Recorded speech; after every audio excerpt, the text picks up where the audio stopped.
Tired of homeowner beginning balances throwing your financial reconciliation into chaos? Let's dive into Cinc and manually adjust those balances, step by step, ensuring accurate and transparent records. First, log into your Cinc account using your admin credentials. This will give you the necessary permissions to make these adjustments. Once you're in, navigate to the Assessments tab. This is where all homeowner financial information is stored. Click on it to proceed.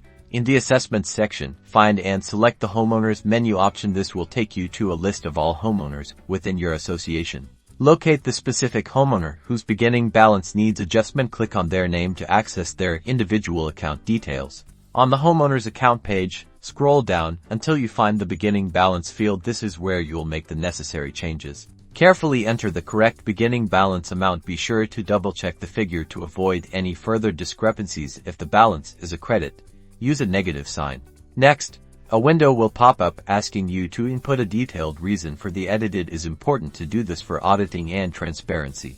After entering the correct amount and documenting your changes, click the Save button to finalize the update. A confirmation message should appear, indicating that the beginning balance has been successfully adjusted. Finally, run a financial report to verify the updated beginning balance and ensure that your overall financial records are now reconciled.